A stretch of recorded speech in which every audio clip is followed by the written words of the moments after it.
नमस्कार साथियों, मैं मिथिलेश सिंह ज्योतिष की चर्चा में आप सभी के बीच हाजिर हूं। इसी के साथ आप सभी से आग्रह करता हूं, चैनल को सब्सक्राइब करें, लाइक करें और शेयर करें। आज की चर्चा का विषय है तुला लग्न एवं कन्या राशि होने पर सूर्य की दृष्टि जब चंद्रमा पर होती है तो किस प्रकार का प्रभाव देखा जाता है। इस दृष्टि प्रभाव के कारण जातक का लग्न चार्ट किस प्रकार से प्रभावित होता है। जातक का संपूर्ण जीवन इस दृष्टि प्रभाव के कारण किस प्रकार से प्रभावित होगा। जातक का मन इस दृष्टि प्रभाव के कारण किस प्रकार से प्रभावित होगा, इन सभी बातों को समझने का प्रयास करेंगे। तुला लग्न एवं कन्या राशि, इसका मतलब है जातक का जो लग्न चार्ट होगा, जो आप सभी के सामने है, ये तुला लग्न का चार्ट है। पहले भाव में 7 नंबर लिखा हुआ है।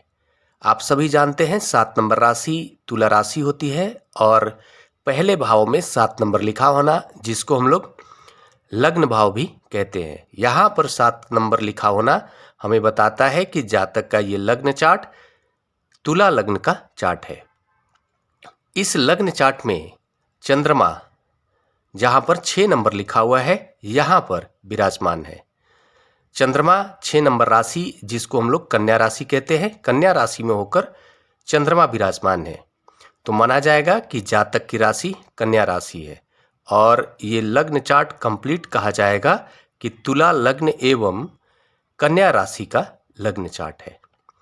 साथ में चंद्रमा द्वादश भाव में, जहां पर 6 नंबर लिखा हुआ है, यहां पर विराजमान है और चंद्रमा के ऊपर सूर्य की दृष्टि तब होगी जब सूर्य छठे भाव में, जहां पर 12 नंबर लिखा हुआ है, यहां पर विराजमान होंगे और यहां पर बैठकर अपनी 7वीं दृष्टि से, पहली, दूसरी, तीसरी, चौथी, 5वीं, 6ठी और 7वीं, सूर्य यहां पर बैठकर अपनी 7वीं दृष्टि से द्वादश भाव पर दृष्टि प्रभाव डालेंगे। साथ में चंद्रमा के ऊपर भी अपना दृष्टि प्रभाव डालेंगे। इस दृष्टि प्रभाव का किस प्रकार का असर होगा, इसको समझने का प्रयास करते हैं।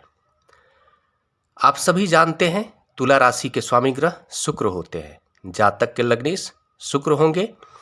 शुक्र के प्रभाव में जातक की मूल पर्सनालिटी रहने वाली है।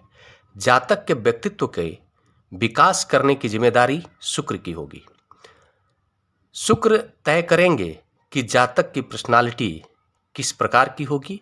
शुक्र के प्रभाव में जातक के व्यक्तित्व में शुक्र के प्रभाव कितना देखने को मिलेगा, कितना सकारात्मक देखने को मिलेगा, कितना प्रभावशाली देखने को मिलेगा, यह सब कुछ शुक्र के प्लेसमेंट के ऊपर निर्भर करेगा। शुक्र के प्रभाव में रहने के कारण हम ये कह सकते हैं कि जातक समझदार होगा, गूढ़ ज्ञानी होगा, रहस्यवादी ज्ञान को जानने वाला होगा, ज्योतिष विद्या में रुचि रखने वाला होगा, इनोवेटिव आइडिया को लेकर के आगे बढ़ने वाला होगा, ग्लैमरस इंडस्ट्रीज में इंटरेस्ट होगा उसका और अच्छे कदकाठी का होगा, आकर्षक पर्सनालिटी वाला होगा, मधुर वाणी रखने वाला होगा, अपनी बातों से लोगों को लुभाने वाला होगा। तुला लग्न का जो जातक होता है, परिस्थितियों के अनुसार तौलकर बात करना जानने वाला होता है। ये सारे गुण जातक के व्यक्तित्व में देखे जाएंगे, लेकिन ये गुण कितना प्रभावशाली होकर जातक की पर्सनालिटी में उतरेंगे, यह डिपेंड करेगा कि सूर्य का प्लेसमेंट कितना मजबूत होकर लग्न चार्ट में विराजमान है। साथ में जातक की राशि है कन्या राशि। आप सभी जानते हैं कन्या राशि के स्वामी ग्रह बुध होते हैं। बुध की उच्च राशि कन्या राशि होती है और इस कारण से बुध का प्रभाव जातक के मन के ऊपर विशेष रहने वाला है। जातक बहुत ही मधुर वाणी वाला होगा, समझदार होगा, कैलकुलेटिव होगा, परिस्थितियों के अनुसार बात करना जानने वाला होगा, अपने बारे में पहले सोचने वाला होगा, वाणिज्य के क्षेत्र में अपनी भूमिका देने वाला होगा, अच्छा सीए बन सकता है, अच्छा व्यापारी बन सकता है। ये सारे गुण कन्या राशि वालों के अंदर देखा जाता है, ये सभी गुण देखे जाएंगे। और यहाँ पर जो कॉम्बिनेशन है तुला लग्न एवं कन्या राशि का कॉम्बिनेशन, इसको एक सकारात्मक कॉम्बिनेशन के रूप में कहा जाएगा। यह एक बहुत ही अच्छा सकारात्मक कॉम्बिनेशन है। शुक्र और बुध का जो संबंध है वो मित्रवत है। इस कारण से ये सभी गुण जातक के व्यक्तित्व में बढ़ चढ़कर देखने को मिलेगा। साथ में यहाँ पर यह देखने को मिल रहा है कि चंद्रमा पहला, दूसरा और तीसरा, चंद्रमा कर्मेश होकर 10वें भाव के स्वामी ग्रह हैं तुला लग्न के चार्ट में। कर्मेश एवं दशमेश भी कह सकते हैं होकर चंद्रमा द्वादश भाव में अपने से तीसरे भाव में जाकर विराजमान है कन्या राशि में। द्वादश भाव जिसको खर्चे का भाव कहते हैं, विदेश का भाव कहते हैं और अध्यात्म का भाव कहते हैं। इसके फलस्वरूप हम ये कहेंगे कि जातक का कर्म विदेश से जुड़ा हुआ हो सकता है, माता पक्ष का संबंध विदेश से हो सकता है, माता पक्ष के सहयोग से जातक कोई भी जीविकोपार्जन से संबंधित कार्य विदेश से जुड़कर कर सकता है, आध्यात्मिक हो सकता है जातक, खर्चीले स्वभाव वाला भी हो सकता है जातक। साथ में यहाँ पर यह देखने को मिल रहा है कि सूर्य एकादश भाव के स्वामी ग्रह है। एकादश भाव जिसको हम लोग लाभ भाव भी कहते हैं। लाभ भाव में 5 नंबर लिखा हुआ है, आप सभी जानते हैं। 5 नंबर राशि सिंह राशि होती है जिसके स्वामी ग्रह सूर्य होते हैं। सूर्य अपने से अष्टम भाव में जाकर लग्न चार्ट के अकॉर्डिंग छठे भाव में मीन राशि में विराजमान हो रहे हैं।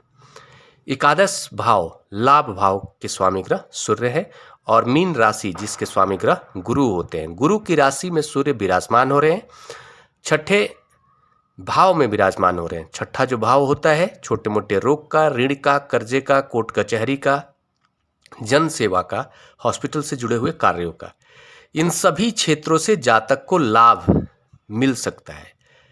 हम ये कह सकते हैं कि ऐसे जातक को सरकारी क्षेत्रों से भी जुड़ा हुआ कोई अगर वो कार्य करता है तो लाभ मिल सकता है, ये भी हम कह सकते हैं। साथ में सूर्य जब भी छठे भाव से संबंध बनाते हैं, छठे भाव में जाकर विराजमान होते हैं, तो ऐसे कंडीशन में हम यह भी कह सकते हैं कि ऐसे जातक से कोई भी लीगल अगर कोई केस करता है, लीगल फाइट करता है तो जीत नहीं पाएगा। यहाँ पर यह देखने को मिल रहा है कि सरकार उसके पक्षकर हो जाएंगे, सरकार उसके पक्ष में फैसला सुनाएंगे, जल्दी से जो सामने वाला होगा उसे हरा नहीं पाएगा। जातक जन सेवा में भी रुचि रख सकता है, हॉस्पिटल से जुड़ा हुआ कोई कार्य कर सकता है, इस तरह की मनोगत स्थिति भी उसकी हो सकती है। और यहाँ पर यह भी देखने को मिल रहा है कि जातक को ब्लड प्रेशर से संबंधित शिकायतें देखी जा सकती है, आंखों से संबंधित परेशानियां भी देखी जा सकती है, इसलिए जातक को सावधान भी रहना है। यहाँ पर यह भी देखने को मिल रहा है कि कर्मेश है चंद्रमा और द्वादश भाव में जाकर विराजमान है। सूर्य की दृष्टि चंद्रमा के ऊपर द्वादश भाव पर भी हो रही है, तो हम ये कह सकते हैं कि जातक विदेश से जुड़ा हुआ कोई कार्य करके भी लाभ प्राप्त कर सकता है। और सूर्य की दृष्टि चंद्रमा पर होने के कारण जो सामान्य नकारात्मक प्रभाव होता है वो तो देखने को मिलेगा। जातक चिड़चिड़े स्वभाव का होगा, गुस्से वाला होगा, क्रोध की अव्वल मात्रा देखी जा सकती है, माता के साथ वाद विवाद कर सकता है, माता के स्वास्थ्य पर प्रतिकूल प्रभाव देखा जा सकता है, अहंकार की प्रवृत्ति जातक के अंदर ज्यादा देखी जा सकती है। और एक और बात है, जातक जो भी लाभ अर्जित करेगा उस लाभ का मैक्सिमम जो खर्च होगा वो दिखावे में कर सकता है। बड़ी गाड़ी खरीदने के प्रति शो ऑफ वाले स्वभाव का जातक हो सकता है। यहां पर कर्मेश एवं लाभेश का संबंध भी हो रहा है। कर्मेश एवं लाभेश का संबंध हो रहा है। कर्मेश और लाभेश का संबंध द्वादश भाव से हो रहा है और छठे भाव से हो रहा है। तो कुल मिलाकर के जातक का जो कर्म है और जो लाभ का क्षेत्र है वो छठे भाव से जुड़े हुए हो सकते हैं, द्वादश भाव से जुड़े हुए हो सकते हैं। ये जो भी प्रभाव बताया गया है ये सामान्य प्रभाव है। इन सभी प्रभाव में कमी या बढ़ोतरी दोनों देखा जा सकता है। वो डिपेंड करेगा सभी ग्रहों का प्लेसमेंट किस प्रकार का है, सभी ग्रह कुंडली के अंदर किस प्रकार से विराजमान है, कितने सकारात्मक होकर विराजमान है, किस भाव के स्वामी ग्रह के साथ विराजमान है, किसके साथ युति में है, किससे दृष्ट हो रहे हैं, कितने डिग्री पर हैं, किस नक्षत्र में है, सब कुछ देखना होगा, तभी जाकर के पूरा प्रभाव पता चलता है। ये सामान्य प्रभाव है। सामान्य जो नकारात्मक प्रभाव है या सामान्य जो सकारात्मक प्रभाव है वो जरूर देखने को मिलता है। जो भी नकारात्मक प्रभाव है उससे बचने के लिए जातक निरंतर शिवलिंग के ऊपर जल अभिषेक कर सकता है, महामृत्युंजय मंत्र का जाप कर सकता है, गायत्री मंत्र का जाप कर सकता है। अगर वो करता है तो उसे लाभ जरूर प्राप्त होगा। सूर्य से मिलने वाला जो नकारात्मक फल है गायत्री मंत्र के जपने के कारण कम देखने को मिलेगा। जातक की जो मानसिक स्थिति है वो भी मजबूत हो जाएगी। माता के स्वास्थ्य पर भी उसका सकारात्मक प्रभाव देखने को मिलेगा। इसी के साथ अगले विषय पर चर्चा के लिए आप सभी के बीच मिलूंगा। तब तक के लिए मेरा नमस्कार।